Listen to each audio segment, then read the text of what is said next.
বৈরী আবহাওয়ার আরো খবর জানাতে কক্সবাজার থেকে যুক্ত হচ্ছেন সহকর্মী FM সুমন।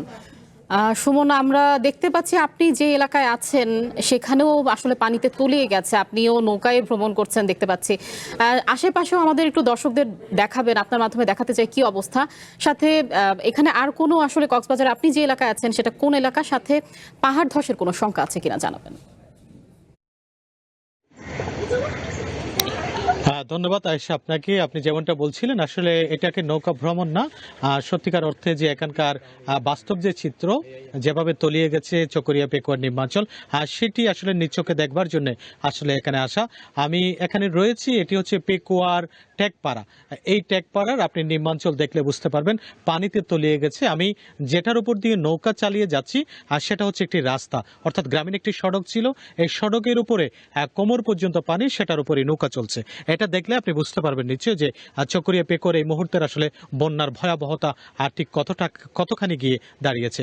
আমি যদি আপনাকে একটু দেখাই, যে আপনারা নিশ্চয়ই দেখতে পাচ্ছেন যে বাড়ি ঘরগুলি পানির নিচে তলিয়ে গেছে মাছের ঘের, ফসলি জমি থেকে শুরু করে আমরা বসত বাড়ি যেগুলি সবচেয়ে বেশি ক্ষতিগ্রস্ত হয়েছে, আমরা একটু দেখাবার চেষ্টা করি। আপনি নিশ্চয় আমার মাধ্যমে দেখছেন যে কিভাবে আসলে পানির নিচে ঘরগুলি রয়েছে, কিংবা হচ্ছে আমরা দেখতে পাচ্ছি মানুষ, কিন্তু এখানে অনেক মানুষ আশ্রয় কেন্দ্রে গিয়েছে এরকম একটি খবর পেয়েছি, যেহেতু আমরা বাড়িঘরে কাউকে দেখতে পাচ্ছি না।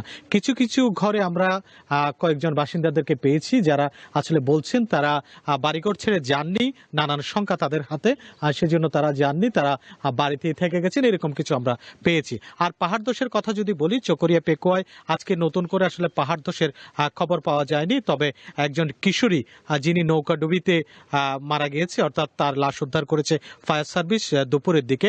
এই ঘটনা যদি একটু বলি, এটি ছিল আসলে চকরিয়ার বড়ইতলিতে আশ্রয় কেন্দ্রে যাওয়ার পথে তারা বৈরী আবহাওয়ার শিকার হয়, পথেই নৌকা ডুবিতে সে নিখোঁজ হয়। পরে ফায়ার সার্ভিসের ডুবুরি দল এসে তাকে উদ্ধার করে। ঘর বাড়িগুলির অবস্থা আপনি বাস্তব চিত্র যদি এই মুহূর্তে দেখেন, যে টেকপাড়া, পেকুয়া সদর ইউনিয়নের টেকপাড়া, কিভাবে আসলে পানিতে নিমজ্জিত অবস্থায় রয়েছে বাড়ি ঘরগুলি। ছোট ছোট কিছু শিশু এবং এছাড়া বৃদ্ধরা বেশ দুর্ভোগ পোহাচ্ছে এই অঞ্চলে। আমি একটা বাড়ি দেখাতে চাই। বাড়ির আসলে মনে হচ্ছে চালার অনেকটা কাছাকাছি পর্যায়ে যাবে হয়তো, যদি বৃষ্টি আবার অব্যাহত থাকে, এরকম অনেকটা মনে হচ্ছে। এই বাড়িটা যদি নিশ্চয়ই আপনি দেখেন, এটি একটি যৌথ পরিবারের বাড়ি বলে মনে হচ্ছে, যেহেতু বিশাল একটি বাড়ি, কিন্তু সেই বাড়ির সদস্যরা নাই, দরজা বন্ধ, কিন্তু সেখানে হ্যাঁ পানি ঢুকে গেছে। আপনারা নিশ্চয়ই দেখতে পাচ্ছেন কিভাবে আসলে পানি ঢুকেছে।